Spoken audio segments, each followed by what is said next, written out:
Armando. How's he sort of doing and spirits-wise, and do you have any sort of update on him? I haven't talked to him after the game. I mean, I know he's hurting pretty bad. I didn't see the play. I just saw him on the ground, and he was in a lot of pain. And I know that he's really in a lot of pain because in those situations, throughout his career, he usually gets back out there on the floor. And so I'll talk with Doug Halverson, our trainer, and see how serious it is. But I didn't see the play. I just saw him on the ground. At what point did you realize he wasn't going to be able to come back into the game? I did at halftime. Okay. I did at halftime. I was not looking for him, but just, I guess, hopingly expecting him to get back in the game, because when he was walking off the floor, he said, "Coach, I just need to tie my shoe and I'll be back out there." And my only concern is Armando. I just want him to be okay. So. As a result, Jaylen got 27 minutes. He only had 20 coming in. What did you like about what he did, and how much do you think he grew just being out there and having those extended minutes? Well, I've said this to you guys, and I've said it to the team a number of times, that your number is going to be called. And I can't tell you when, where, how, the manner in which it's going to be called, but your responsibility and your job is when it's called, you need to be ready. And his number was called tonight. It was called for him to play extended minutes more than he has since coming back, and I thought he played fantastic. To be a freshman, to be on the road, to get extended minutes, I was very pleased with him and very proud of him. Coach, Vanderplas, 5 for them. Not much of a factor in the first half. Then with that small lineup kind of came alive. What was tough about that matchup, the way you guys were kind of playing them? Yeah, that small lineup, it did hurt us. He's a big that he can cause some problems because he's a big that can shoot the ball from the outside. And so, you put a traditional big on him. Now he has the ability to space, and in transition, he's not going to the front of the rim. He's spotting up from 3, so that's different. And if you put a smaller guy on him, he has the ability, he's big enough and skilled enough to be able to post up.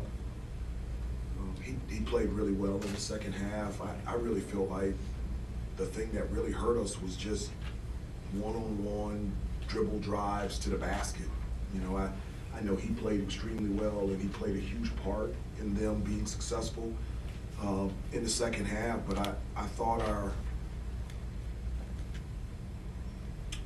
inability to win our one-on-one matchups and be able to guard our guy and stop them from just straight line drives to the basket, I think that hurt us the most. Not having Mondo as a rim protector, kind of coupled with that. Armando could have been in the game. It didn't matter. You give anybody a straight line drive to the bucket, and you can have Armando in there, whomever. It's good things don't happen.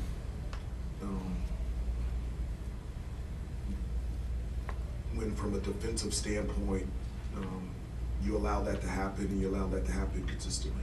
Hubert, I think it was 1 assist for you guys in the second half, if I've got it right. Like, just offensively, what did you feel like didn't work so well for you in the second half? Yeah, I think, one, you have to credit Virginia. I mean, they're a really good defensive team, but I mean, we had some open looks. We just didn't make them. And so, one of the things against Virginia is, once you're able to create an open shot, you got to be able to take it. You got to be able to hit it. And in the first half, I felt like we were able to do that somewhat consistently. In the second half, we just didn't. Again, I don't think the 1 assist was the determining factor that, things didn't turn out good for us tonight. We turned the ball over, and when we turned the ball over, it was pick sixes. It was offensive rebounds. We didn't box out. dribble drive, didn't come in and help and get loose balls, and the discipline and details that you have to win games like this and win on the road, we just didn't have. And when you don't have that, you get this type of result.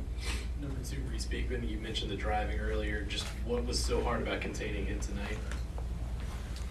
I have to look at the film. You know, he is extremely talented. He's quick.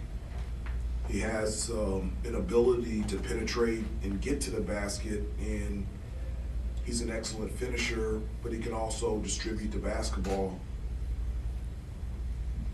A lot of his drives are just straight line drives.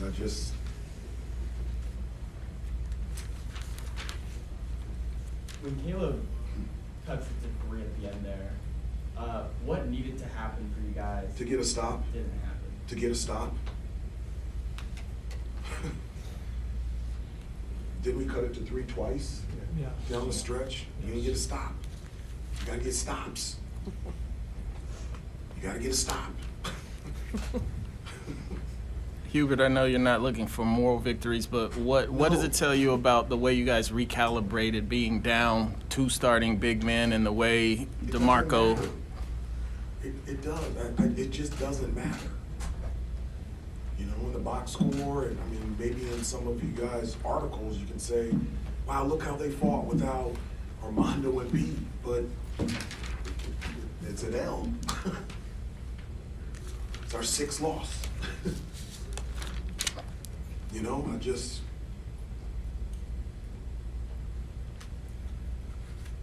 we needed to be better to win here, and we have enough.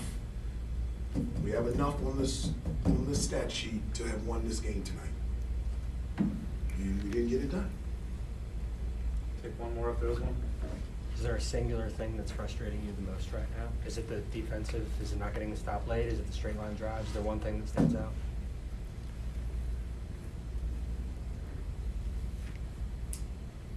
I just don't like to lose. I'm